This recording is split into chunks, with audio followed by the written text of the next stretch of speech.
Alors, bon matin, chère Église, bon matin. J'espère que vous allez bien par la grâce de Dieu. Et également, si vous allez moins bien ce matin, j'aimerais vous dire que vous êtes à la bonne place.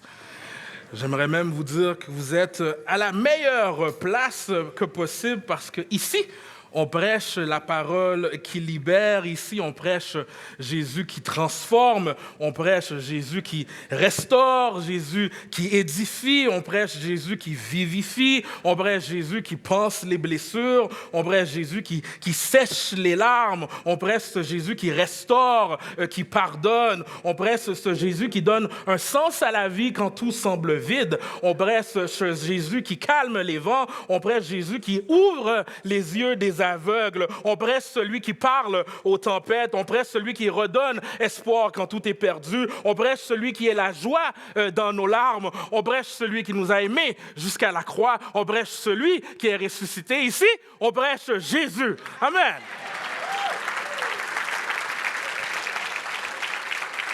Ça faisait longtemps que je n'avais pas prêché un dimanche matin. J'avais hâte. C'est un réel plaisir pour moi d'être présent avec vous ce matin. On va regarder à la parole de Dieu, cette parole qui parle, cette parole vivante qui parle à nos âmes. Et le titre de mon message ce matin est un peu inusité, un peu spécial. Le titre de mon message, c'est « Paye tes dettes et habille-toi bien ». Ouais, vous avez très bien entendu. C'est ça. Paye tes dettes et habille-toi bien. Rassurez-vous, je ne suis pas devenu un agent de recouvrement pour Revenu Québec. Je ne suis pas venu vous parler de vos marges et vos cartes de crédit. Et je ne suis pas non plus devenu un styliste qui lance une collection automne-hiver pour les chrétiens modèles. Mais dans le texte de ce matin, Paul nous parle de deux choses qu'on oublie souvent. Paul nous rappelle que dans la vie chrétienne, on a tous une dette à payer et il nous rappelle qu'on a tous un certain code vestimentaire à respecter. Et si tu ne comprends pas toujours, reste avec moi dans quelques instants, ça va devenir très clair. Mais juste avant de lire là, le passage qui va attirer notre attention ce matin, alors qu'on approche le texte, c'est important de garder en tête que dans le texte qu'on va lire, c'est comme si on attrape Paul en plein vol. Paul est déjà sur une lancée au niveau de sa pensée. On vient de voir la semaine dernière avec Pasteur Gaétan que Paul nous enseigne sur la soumission aux autorités, le rôle de l'État et de l'Église. Et l'enseignement de la semaine dernière s'imbrique, prend place dans une pensée que Paul élabore sur le thème du nouveau comportement que le chrétien a en Christ et qui a comme conséquence directe l'amour que le chrétien porte à autrui. Il a commencé cette pensée en disant en Romains 12, 2, ne vous conformez pas au monde actuel, mais soyez transformés par le renouvellement de l'intelligence afin de discerner quelle est la volonté de Dieu, ce qui est bon, agréable et parfait. Et un peu plus loin, il nous exhorte en disant que l'amour soit sans hypocrisie. Il va terminer cette première portion sur l'amour au dernier verset du chapitre 12, le 21. Il va dire « Ne sois pas vaincu par le mal, mais vainqueur du mal par le bien. » Okay? Donc, good, il parle de l'amour pour les autres et ensuite, il poursuit en parlant de la soumission envers les autorités, de notre devoir envers les autorités. Et c'est ce qu'on a vu la semaine dernière avec Pasteur Gaétan. Et il va terminer cette portion-là en nous disant en Romains 13, 7, rendez à chacun ce qui lui est dû, l'impôt à qui vous devez l'impôt, la taxe à qui vous la devez la taxe, le respect à qui vous devez le respect, l'honneur à qui vous devez l'honneur. Et c'est ici, précisément, que s'insère notre texte à l'étude ce matin. Maintenant, Paul nous entretient sur l'amour que le chrétien devrait avoir pour les autres, une pensée, comme on vient de le voir, qu'il avait déjà commencé avant sa parenthèse sur les autorités.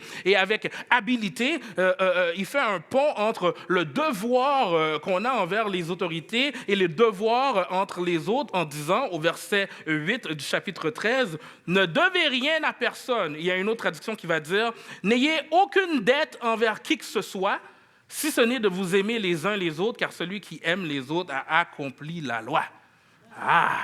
pas si fou que ça, Pasteur Ralph, avec son titre. Hein? Permettez-moi, là, on va faire la lecture complète de notre passage. Ce n'est pas un texte qui est long, on parle de 7 versets. Donc, Romains 13 au verset 8, je débute la lecture. « Ne devez rien à personne, si ce n'est de vous aimer les uns les autres, car celui qui aime les autres a accompli la loi. En effet, les commandements, tu ne commettras point d'adultère, tu ne tueras point, tu ne déroberas point, tu ne convoiteras point. Et ce qu'il peut encore y avoir se résume dans cette parole, tu aimeras ton prochain comme toi-même. L'amour ne fait point de mal au prochain, l'amour est donc l'accomplissement de la loi. Cela importe d'autant plus que vous savez en quel temps nous sommes.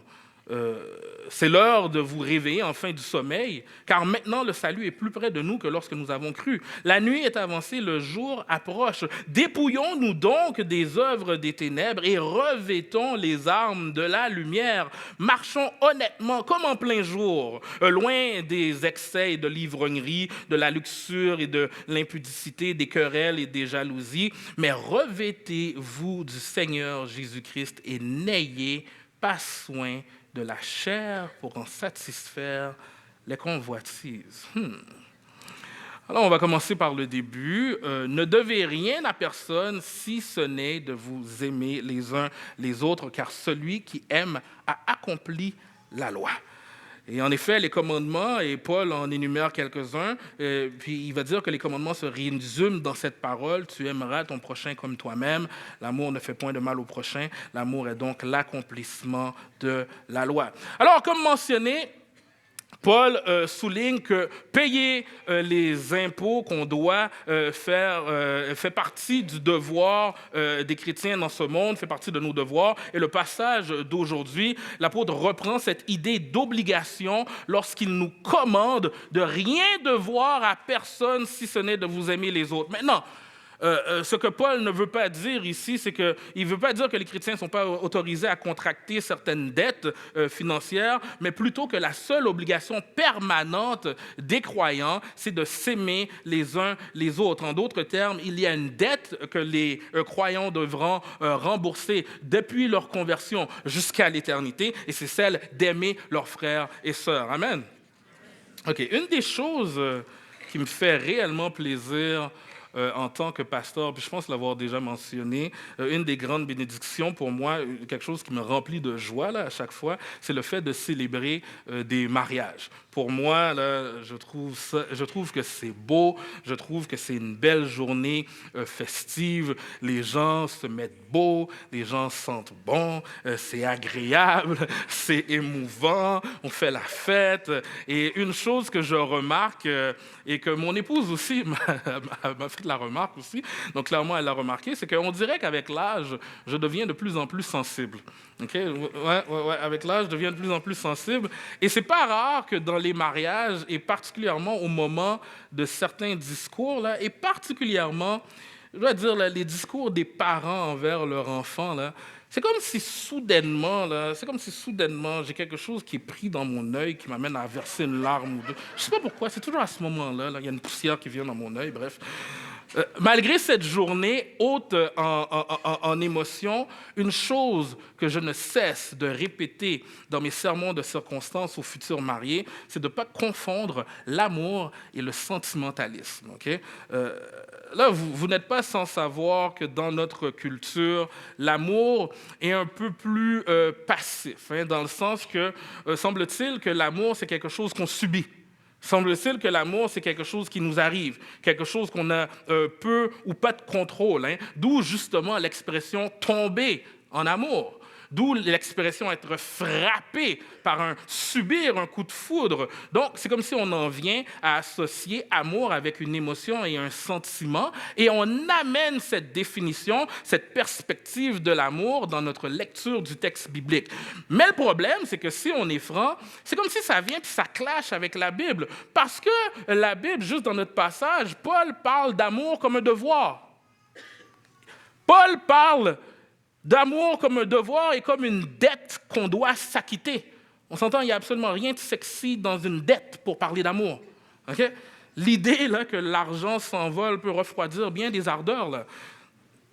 Bref, l'enseignement biblique sur l'amour est de l'ordre impératif. Dieu nous ordonne d'aimer notre conjoint, notre prochain, même notre ennemi. Alors comprenons que c'est une chose d'avoir un sentiment d'amour, un sentiment amoureux, et c'en est une autre d'aimer en action comme nous le demande la parole. Donc, l'amour est plus qu'une émotion, l'amour est actif. Paul ne nous appelle pas ici en premier à développer un sentiment amoureux d'amour pour autrui. On n'a pas un contrôle absolu sur nos émotions. Ce n'est pas un appel à développer un sentiment d'amour, mais plutôt une question de l'attitude qu'on doit avoir avec les autres. On doit aimer de façon à refléter l'amour de Dieu à notre égard. Amen. Quand on garde ça en tête, on peut mieux comprendre que, contrairement à ce qu'on pourrait penser, l'amour n'est pas contraire à la loi. Des ordres que Dieu nous donne dans notre société qui exalte comment on se sent, qui exalte nos sentiments, ça sonne contraignant et même un peu limitatif l'idée d'une loi pour aimer. Et pourtant, j'argumenterais que c'est d'ailleurs contraignant, limitatif, simpliste et réducteur que d'abaisser l'amour à une simple émotion. J'aimerais avancer le fait que la loi et l'amour marchent ensemble, main dans la main. Ouais. L'amour et les ordres de Dieu qu'on doit obéir marchent main dans la main. Ça sonne bizarre à dire, particulièrement dans notre culture occidentale, où est-ce qu'on élève la liberté au rang de Dieu. OK, réfléchissons ensemble. Je pense qu'on est tous d'accord qu'on devrait s'aimer. En tant que société, si quelqu'un se lève et dit « on devrait s'aimer », il ne va pas rencontrer d'opposition. Là. Il va écrire sur Facebook là, un beau texte là, sur l'amour, là, puis reste bien général, là, puis en disant hey, « tout ce qu'on devrait, là, c'est s'aimer. All we need is love. » Tu vas avoir plein de likes. Oui, tu es populaire, tu vas avoir plein de likes. Commence à définir c'est quoi l'amour. Là, tu vas commencer à rencontrer de l'opposition. Dire que ce qu'on doit faire, c'est aimer, ne nous dit pas en quoi consiste l'amour. Et ici, on se retrouve avec un problème parce qu'on n'a pas tous la même définition de c'est quoi l'amour concrètement, de comment se manifeste l'amour. La définition de l'amour n'est pas quelque chose qui est évident. On n'a pas tous la même définition. Notre culture affirme que c'est de faire preuve d'évolution et d'amour que de laisser les gens coucher avec qui ils veulent. Il y a certains éthiciens séculiers, des spécialistes de l'éthique, qui croient que c'est plus aimant d'avorter un bébé atteint d'une maladie grave ou d'un syndrome quelconque que lui donner une chance de vivre. Il y a certains musulmans radicaux ou certains radicaux dans leur foi qui pensent qu'ils agissent par amour quand ils se font exploser dans des endroits remplis de personnes. Donc là, est-ce qu'on comprend qu'on peut avoir plusieurs définitions de c'est quoi aimer? Un tel peut penser que c'est ça aimer, puis finalement, sur le même sujet, l'autre personne va dire « Ben non, c'est pas aimer ça ». Un va dire que oui, c'est aimer son enfant que de l'encourager puis de payer pour sa transition de genre. Et l'autre va dire « Non, c'est pas aimer ça ». Mais là, on a un problème, parce que si on est laissé à nous-mêmes, comment on va s'entendre sur c'est quoi aimer finalement? Dans notre condition déchue, avec notre cœur pécheur, on ne peut pas comprendre c'est quoi aimer concrètement sans aide. Et alléluia, le Seigneur nous a donné une définition de l'amour. Et cette définition, on la trouve où? On la trouve dans sa parole. La loi morale de Dieu nous montre comment on doit aimer. Sans la loi morale de Dieu, on risque de faire des choses qu'on peut penser, qu'on peut croire aimantes envers les autres, mais qui ne le sont pas du tout. C'est Jean Calvin qui va dire « Dieu n'a voulu rien d'autre par tous ses commandements que de nous enseigner le devoir d'aimer ». Continuons la réflexion ensemble. Comprenons bien, quand on parle de la loi comme guide pour la vie chrétienne, on ne remplace pas l'amour par la loi. Paul ne nous dit pas que l'amour remplace la loi, il nous dit que l'amour est l'accomplissement de la loi. Donc l'amour n'est pas un rejet du revers de la main de la loi. C'est John Stott qui va dire l'amour a besoin de directives de la loi et la loi a besoin de l'amour comme inspiration. D'ailleurs, John Stott va continuer en disant « Sans Christ, la loi est impuissante. Sans la loi, l'amour est sans direction. Grâce à Christ, le Saint-Esprit a été répandu dans le cœur des croyants, nous rendant capables d'aimer. Et cet amour inspiré par l'Esprit implique l'obéissance au commandement de Dieu. La loi est comme les rails d'un train et l'Esprit comme la locomotive. » C'est très bien dit, ça. La loi est comme les rails d'un train et l'Esprit comme la locomotive. Le verset 10 nous dit « L'amour est donc l'accomplissement de la loi ». Et accomplir, ça signifie compléter, achever, mener à terme ou donner pleine expression. Donc, quand on utilise accomplir par rapport à la loi, il est question de compléter, de donner la pleine expression de la loi et pas de la rejeter ou de l'abolir. Alors, tu veux accomplir la loi? Mon ami, paye tes dettes. Paye tes dettes. L'amour, c'est plus que de ne pas briser les commandements de Dieu. L'amour implique de chercher activement des moyens de bénir les autres. Et ça, pour le mari, ça veut pas dire de seulement refuser de tromper ton épouse. Bon, ben, bravo pour ça, mais aussi de chercher des moyens de la servir, de prendre soin d'elle comme toi-même. Pour le membre de l'Église, ce n'est pas seulement une question d'éviter de pécher contre l'autre, mais de rechercher activement un moyen, trouver une façon de bénir les autres. Le genre d'amour qui accomplit la loi, c'est actif, ce n'est pas seulement réactif. Il cherche des moyens de faire du bien aux gens avant même que les gens expriment leurs besoins. Donc, tu ne peux pas appartenir à Dieu sans aimer ton prochain. Et tu ne peux pas aimer ton prochain sans connaître la loi, les commandements de Dieu. Alors, je réitère, la loi et l'amour marchent main dans la main. En tant que disciple de Jésus, tu définis l'amour selon ce que le Seigneur a révélé. C'est comme ça qu'on définit l'amour. Pas selon ce qui te semble juste, pas selon tes affections culturelles ou un parti politique. Nos cœurs peuvent nous tromper, notre société peut dire ce qu'elle veut, mais c'est la parole qui nous enseigne la vérité. Amen. Amen, amen. Oui, on peut applaudir. All right. Au verset 11, Paul dit « Cela importe d'autant plus que vous savez en quel temps nous sommes. C'est l'heure de vous réveiller enfin du sommeil, car maintenant le salut est plus près de nous que lorsque nous avons cru. La nuit est avancée, le jour approche. Dépouillons-nous donc des œuvres des ténèbres et revêtons les armes de la lumière. Marchons honnêtement, comme en plein jour, loin des excès de l'ivrognerie, de la luxure et de l'impudicité, des querelles et des jalousies. Mais revêtez-vous du Seigneur Jésus-Christ et n'ayez pas soin de la chair pour en satisfaire les convoitises. Paul est sérieux, là. Hein? Dépouillons-nous donc des œuvres des ténèbres, revêtons les armes de lumière, marche honnêtement comme en plein jour, revêtez-vous du Seigneur Jésus-Christ et n'ayez pas soin de la chair pour en satisfaire les convoitises. Alors prenez place, asseyez-vous confortablement, ça risque de secouer un peu.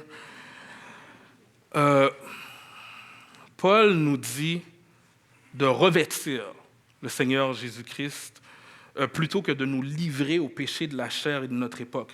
Que Christ soit les vêtements que nous portons. Et comprenons bien ce principe, les disciples de Jésus sont déjà en Jésus, mais on a besoin continuellement de revêtir Christ, de le porter. Nous sommes en Christ et nous devons le revêtir encore et encore. Vivre dans la lumière, comme le texte nous appelle à faire, consiste pas seulement à être une bonne personne ou avoir fait la prière de repentance une fois ou s'être avancé à un appel à l'autel une fois jadis. Vivre dans la lumière consiste à vivre comme une personne centrée sur Christ, vivre de façon christocentrique à chaque jour qui se lève. J'aimerais m'adresser pendant quelques instants à des chrétiens que ça fait quelque temps qu'ils marchent avec le Seigneur. J'ai l'impression que se pourrait-il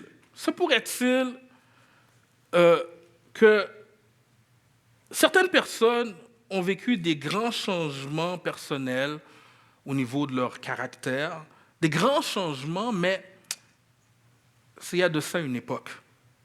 Il y a plusieurs personnes qui ont vécu des changements, des grands changements que des gens peuvent même attester. Hein? Des gens là que comme, si tu le connaissais, il n'était pas comme ça avant. Hein? Si tu le connaissais, ou encore, oui, t'as entendu, il était comme ça. Lui, là, il aimait son petit buzz. Lui, là, il vivait un peu au lait. Là, tu vas répondre, non, c'est pas vrai, pas lui. Non, oui.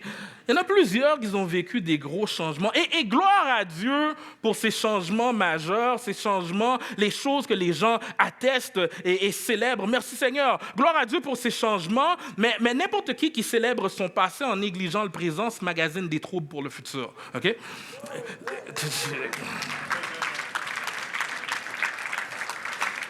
J'ai l'impression que pour certains, il y a eu un changement dans le passé, mais maintenant, on a arrêté de changer.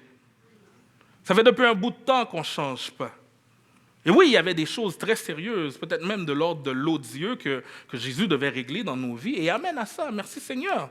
Des choses qui pour des gens ou pour la société, c'était clairement pas bien. Puis on a réussi à changer par la grâce du Seigneur. Puis c'est souligné, c'est bien vu par la société, c'est salué, c'est célébré par nos gens. Mais c'est comme si on s'est arrêté là. Et maintenant, après ces gros changements, on ne change plus. Pourtant, Paul ne va pas dire « Revêtez-vous du Seigneur Jésus-Christ et n'ayez pas soin de la chair pour en satisfaire les convoitises. » Et quand vous y serez arrivés, tu peux prendre ça relax. C'est pas ce que Paul dit. Parce que les gens, parce qu'aux yeux de nos gens, parce que comme il n'y a plus de rien de wow comme péché, parce que peut-être qu'on est même bien vu par les gens, peut-être qu'on peut même être une référence, un exemple pour certains, parce qu'on a une belle réputation, est-ce que Dieu a fini de faire des changements en nous? Parce qu'on peut être bien vu par les gens, quoi, ce texte ne s'applique pas à nous? On n'a plus besoin de faire l'exercice constant de se dépouiller des œuvres des ténèbres et de revêtir des armes de lumière? Donc Dieu a fait un travail en nous il y a un bout de temps et maintenant c'est comme si on est arrivé à notre forme ultime. Les choses vraiment graves, on est passé par-dessus. Maintenant, ce qui reste, c'est chill. Là. C'est pas correct, mais c'est correct. Là. On se fait? Et pourtant, si on est franc, si vraiment tu es honnête devant lui, il y a des choses que tu sais très bien que ça fait depuis un bout de temps que Dieu veut changer chez toi.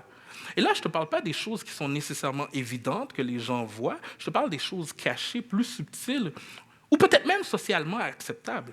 Si on y pense bien, si on est très sérieux, pour certaines personnes, la réalité, c'est que ce qui fait figure d'autorité dans ta vie, ce n'est pas la Bible, c'est ce qui est acceptable par les gens, par tes proches ou par la société. La réalité, c'est que Dieu a commencé un travail en toi et il n'a pas fini. Et il ne se dit pas, maintenant tu es bien, maintenant tu es un peu mieux que la moyenne des gens, donc tu peux prendre ça relax. Maintenant, comme tu as atteint un niveau où est-ce que tu es une référence, tu es un modèle, c'est beau, c'est good, continue comme ça, change pas. Si c'est votre cas, si c'est ton cas, si tu penses qu'au fond de toi, tu as atteint un niveau où est-ce que tu es bon maintenant, où est-ce que tu n'as plus besoin de changer, tu as probablement une théologie empruntée de notre société plutôt que de la Bible. Si c'est ton cas, ce que ça veut dire, ça? Ça veut dire que ça doit faire depuis un bon bout de temps que tu n'as pas pleuré ton péché. Ça doit faire depuis un bon bout de temps que tu n'as pas pleuré. Peut-être même que tu es aveugle à ton péché. Il existe des péchés qui sont socialement acceptables, j'en parlais un peu, et comprenons que Dieu ne prend aucun plaisir à nos péchés qui sont doux ou socialement acceptables. On offense Dieu quand on s'adonne aux péchés qui sont tolérés par les gens ou qui sont bien vus par notre culture. Dieu est offensé par nos péchés qui se masquent derrière des fausses apparences. Parlons un peu du péché de l'orgueil, du confort, de l'autonomie. Ça peut prendre plusieurs formes. Vous savez, peut-être que certains ne vont pas le dire fort parce que la vantardise, ce n'est pas bien vu par nos gens, mais au fond, certaines personnes s'alignent très, très bien avec un discours de self-made man, I'm a self-made woman. J'ai réussi seul, j'ai réussi, maintenant je suis indépendant. Regardez ce que j'ai construit par moi-même, en oubliant que même notre souffle est emprunté. Une chose en vogue là, dans notre ère, dans notre société, c'est de prendre soin de soi. Et ce n'est pas nécessairement mauvais. Au contraire, je pense qu'il y a même une certaine sagesse. Mais parfois, sans s'en rendre compte, parfois les gens vont dire « je dois prendre soin de moi », mais en réalité, ça cache de l'égocentrisme. Et ça peut prendre plusieurs formes. Hein? Parfois, on veut établir des limites. On veut prendre soin de soi. Mais ce n'est pas pour préserver la paix, ce n'est pas pour glorifier Dieu, c'est pour éviter les personnes que Dieu t'appelle à aimer et à pardonner. Il y a des gens qui refusent de se faire reprendre ou corriger parce qu'ils pensent qu'être redevable, c'est un jugement. Ou encore, d'autres personnes qui vont faire de l'analyse de soi chronique. Autrement dit, tu passes ton temps à traiter, à analyser tes émotions, tes états d'esprit, sans jamais finalement obéir à la parole. Donc c'est comme une genre de forme d'introspection spiritualisée qui devient une manière d'éviter la repentance. Ou il y en a d'autres qui sont devenus des pros dans la gestion de l'image. Hein. Qu'est-ce que les gens vont penser de moi? Qu'est-ce que les gens vont dire? Donc, tu consacres plus de temps à gérer les perceptions des gens que travailler ton caractère. Vous savez, la réalité, là, c'est que le diable n'a pas besoin de nous rendre particulièrement mauvais s'il réussit à nous rendre obsédés de nous-mêmes. Dans notre culture d'individualité et d'indépendance, on aurait tort de croire que ce n'est pas un angle mort qu'on a un peu tous hérité de notre société. On devrait s'y attarder. Dans notre monde où est-ce que l'autosuffisance et l'indépendance sont perçues comme une force, on doit réaliser que dans le royaume de Dieu, la force, c'est quand on dépend de lui. Notre force, c'est quand on dépend de lui. Donc ça, là, on peut applaudir.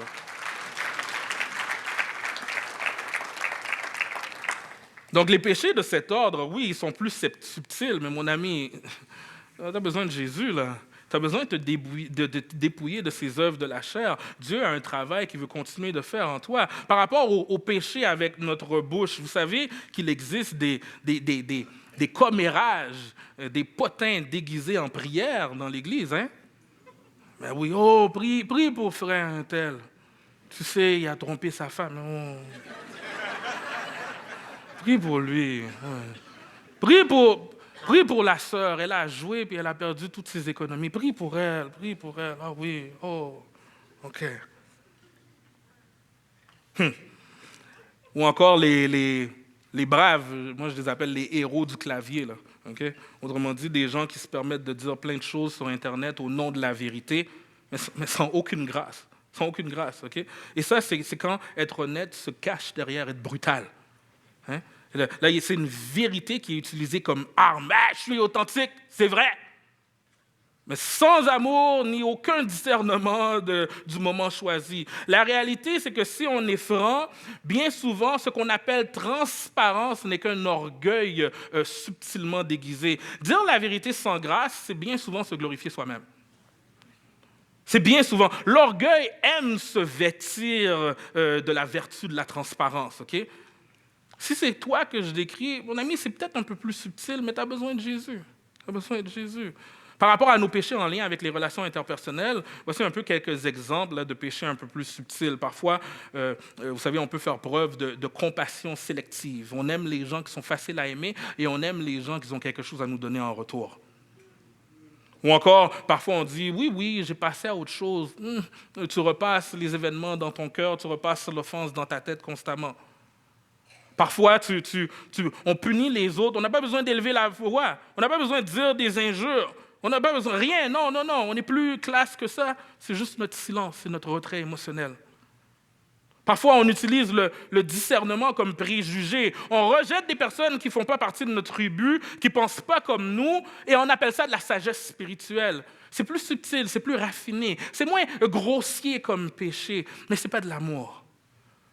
Ce n'est pas de l'amour. Vous savez, on est tellement contaminé par autre chose que la Bible sur notre définition de l'amour que je pense que parce que notre texte commence par une parole sur l'amour, on peut penser que le ton de Paul est comme ne dois rien à personne, mon frère, si ce n'est que l'amour. C'est beau, c'est poétique, peut-être même un peu charmant, ce Paul, hein? Mais Paul, ne laisse pas cette lunette te voiler le ton impératif, le ton sérieux de Paul dans notre texte. Il va dire, rejette donc, marchons honnêtement, revêtez-vous, n'ayez pas soin de la chair. Notre texte a un arôme de guerre et d'urgence. Il faut se battre, il faut lutter. À moins que tu es trop bon maintenant pour livrer bataille.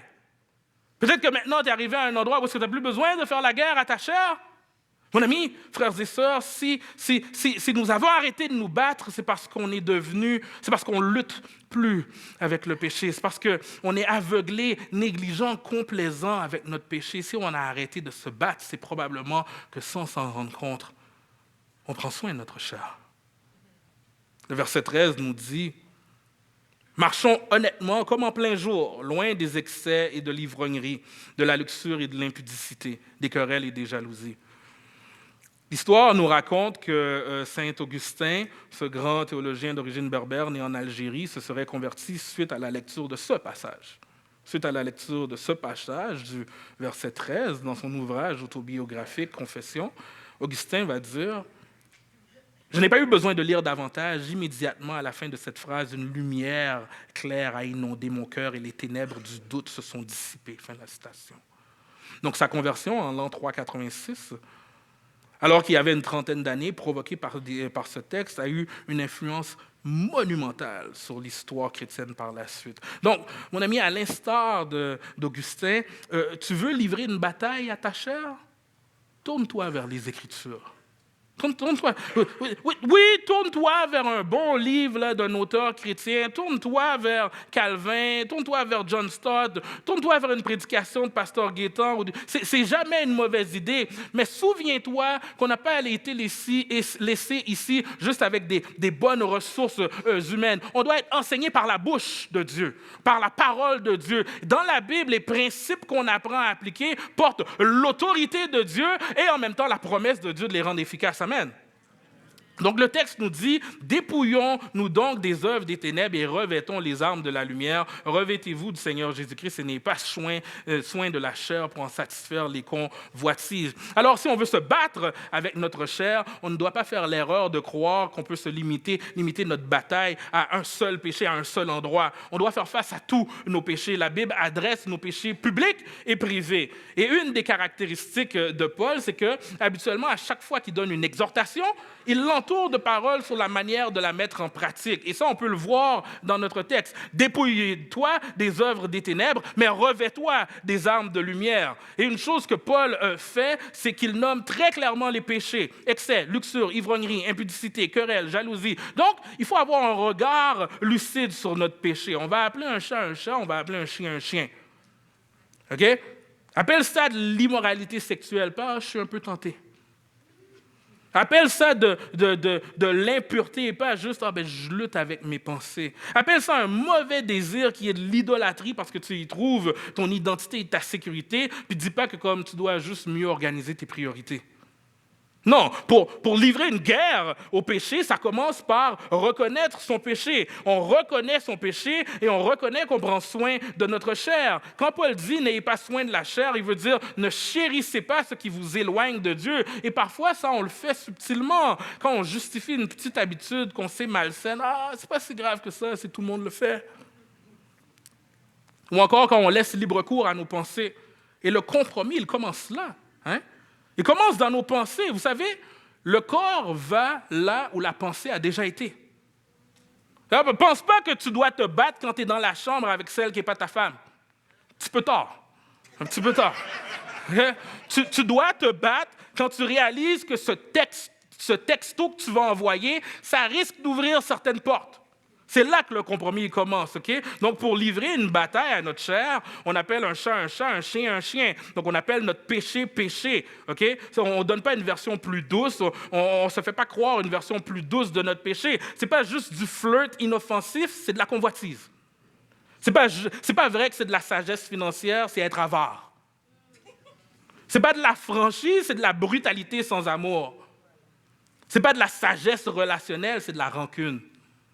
Ce n'est pas de l'humour, c'est du mépris. Ce n'est pas de la liberté, c'est de la rébellion. Ce n'est pas de la maturité, c'est de la tiédeur. Ce n'est pas de la patience, c'est de la paresse spirituelle. On va appeler un chat et un chien.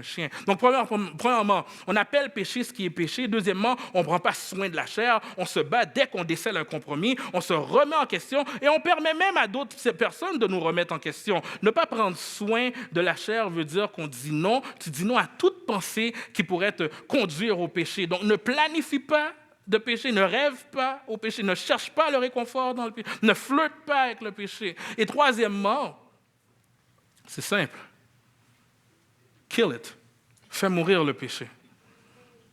Fais mourir le péché. Colossiens 3,5 nous dit de faire mourir notre nature terrestre. C'est aussi simple que ça. Refuse ton péché. Affame ton péché. Rejette ton péché. Tue ton péché. Tu as besoin de le tuer. Tu as besoin de le tuer, puis j'exagère pas, je suis pas trop intense. Je te rappelle que notre texte ici a un arôme de guerre et d'urgence. Et si tu penses que Paul est intense quand il dit « Dépouille-toi des œuvres des ténèbres, porte les armes de lumière », si tu penses qu'il est intense, attends, regarde ce que Jésus dit. Attends.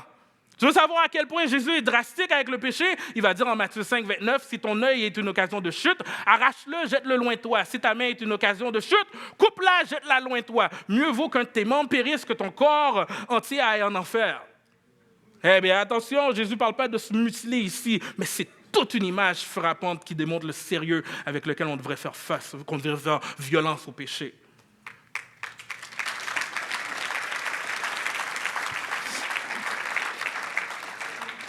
Ma prière ce matin, c'est qu'on puisse développer une haine pour notre péché. Qu'on puisse voir le péché comme ce cancer qu'il est pour nous envahir. La grâce de Dieu n'efface pas notre responsabilité par rapport au péché. On doit se battre. Ce n'est pas des mots doux ici que Paul utilise. Ce n'est pas fais attention. Paul ne dit pas c'est pas grave. Tu feras mieux la prochaine fois, mon petit loup.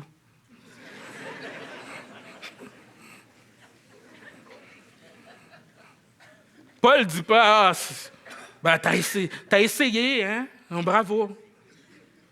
Paul ne dit pas, écoute, dans la vie, il y a pire que ça. Paul ne va pas dire, c'est juste un petit joint, c'est naturel au moins, prends ça relax.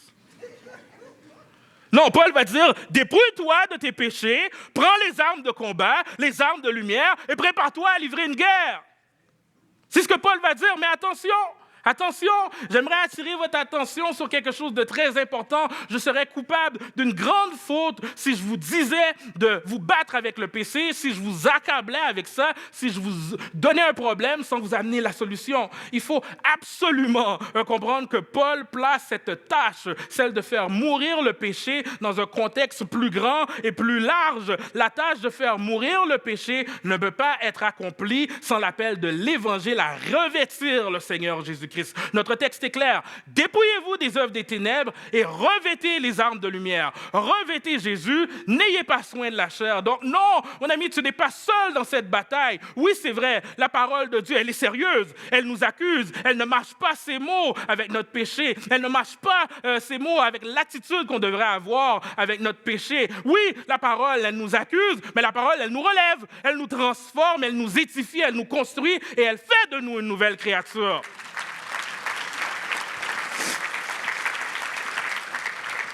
Permettez-moi de citer ce théologien qui dit « Nettoyer la maison sans y mettre autre chose nous laisse simplement ouverts à une nouvelle invasion du péché. » Mais lorsque nous comprenons le principe de la glorieuse substitution de l'évangile de la grâce, alors nous commencerons à faire des réels progrès dans la sainteté, car les désirs et les habitudes pécheresses ne sont pas seulement rejetés, mais remplacés par les grâces, les actions du Christ. Tu veux livrer une bataille et avoir la victoire sur le péché, mon ami, tu n'as pas d'autre choix que de te tourner vers Jésus. Si tu essaies de te battre seul, peut-être tu vas réussir un peu, peut-être tu vas réussir par un temps, mais si tu ne le remplaces pas par les armes de Christ, mon ami, t'es foutu, tu n'y arriveras pas seul. C'est Paul Tripp qui va dire la grâce de cette croix n'est pas seulement notre pardon, c'est notre pouvoir. Cette croix ne s'attaque pas seulement à notre culpabilité, elle s'attaque à notre incapacité. Donc, ce que tu es incapable de faire par tes forces, le Seigneur, par son esprit qui vit en toi, il va te rendre capable. Ce que tu es incapable de faire, d'arrêter de faire par toi-même, quand tu es équipé avec les armes de lumière, revêti de Christ, il va te rendre capable d'avoir la victoire. Donc, quand tu prends les armes de la parole, de la prière, de la repentance, de l'édification des frères et sœurs, en étant animé de l'Esprit Saint qui vit en toi, il va te rendre capable. Notre texte fait directement allusion à ce que nous, théologiens, on appelle la sanctification progressive. La sanctification progressive, ça, c'est un processus continuel. On n'est pas encore au ciel, on est encore tenté d'agir selon notre chair, notre vieille nature. La sanctification, c'est un processus continuel. On doit veiller, on doit combattre, on doit se battre, on doit faire la guerre au péché dans notre chair. Alors, comprenons bien, le chrétien a reçu une sanctification initiale à la conversion. Nous, frères et sœurs, la parole nous dit que nous sommes saints, que nous sommes maintenant unis à Christ. Il nous déclare saints, c'est vrai, mais il continue son œuvre de sanctification en nous. Dans le passé, je fus sanctifié. Présentement, il continue de me sanctifier. Auprès de lui, je serai pleinement sanctifié.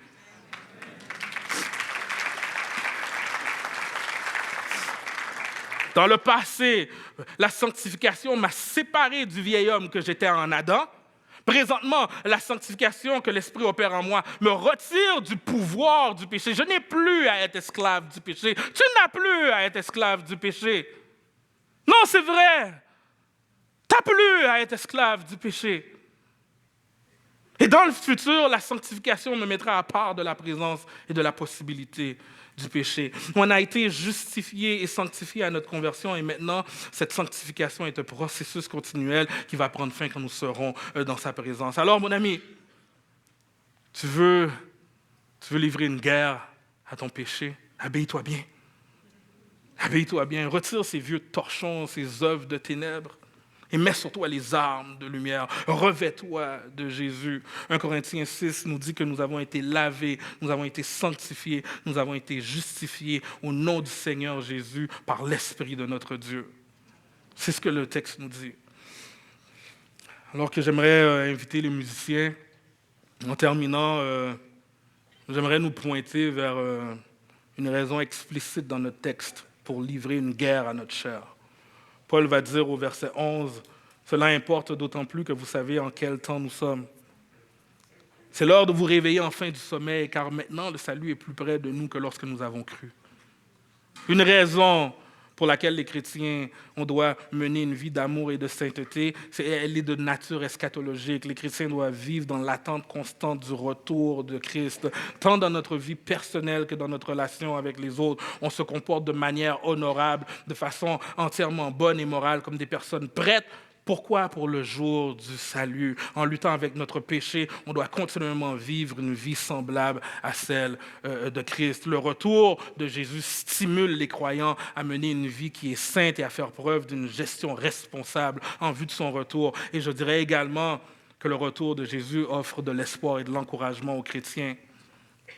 Imagine pendant un instant que tu vas acheter un vêtement blanc, d'un blanc éclatant, tout neuf. Hein?